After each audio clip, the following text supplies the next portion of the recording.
This is my buddy Quincy. He is the quintessential getting underfoot cat. What are we doing? I know. Well. We going this way? What are we doing? Yeah, you're my buddy. Everywhere I go, you go. Underfoot. I love you. So I'm going to show you a few techniques to mitigate cats that hang around your feet all the time and cause a tripping hazard. Number one, always be cognizant of where you're walking and why you're walking and what you're holding. Don't let anything happen to chance. Be very conscious of what you're holding and where you're going and why you're doing it. And never be in a rush, ever. Number three, and this is probably the most important one, don't walk like you normally do. You know, as humans, we normally walk like we put a foot out and thump and thump and thump and thump.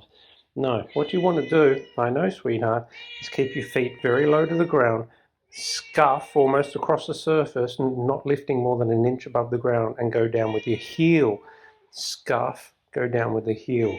So it's almost like you're sliding. I don't ski, but I could imagine it's kind of probably like skiing. So that way, if somebody does get under your feet, you don't have very far to thump your foot down and have a potential accident. So here we are in action. I know exactly where he is. I know exactly why I'm going, where I'm going. I'm going to the front door. I'm not distracted by anything. And I'm keeping my feet very low to the ground, scuffing.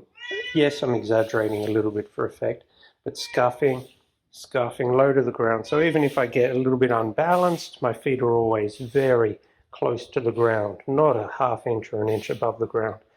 I'm not walking and thumping and potentially losing my balance. So just an example, I know exactly why I'm going over here. I'm going to get the food bowls to put them in the sink. I'm not distracted by anything. Absolutely nothing. I know, I have a clean bowl for you. Yes, I do. So even though I bulked into him then, it wasn't, fast, and it wasn't a danger to either of us because I'm sliding my feet along the ground. Again, exaggerating for effect, but that's what I'm doing. So I'm walking slowly, kind of scuffing my feet along the ground, not lifting my feet much off the ground.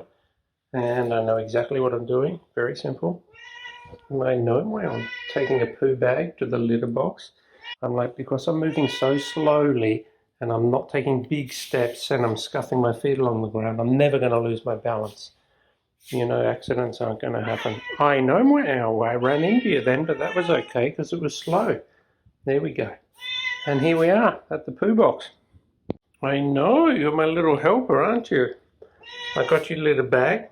I know exactly where I'm going. I'm not distracted by anything, and I'm taking very low steps, sliding my feet along the ground. Huh? I know. Yeah, my ow. And even if we run into each other, it's not that big a deal. I know.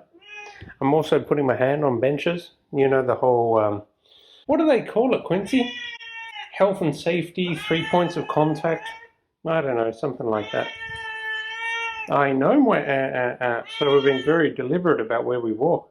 Hey folks, I hope you found something useful in that video. Of course, it's a video that's only about gait, G-A-I-T, gait, how you walk.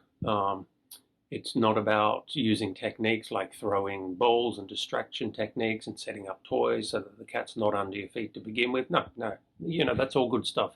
This video is only about how you walk. So I forgot to mention the most important thing, look down, of course, and also, yeah, I exaggerated a lot of stuff for effect. Of course, humans don't take huge, steps and come down on their toes and all that. My point, which I could have put better in the video, was, do you remember when your parents used to say, pick your feet up, don't scuff your feet? Well, I want you to do the opposite. Keep your feet down and do scuff your feet. Anyway, hope you found it useful, and look after your cats.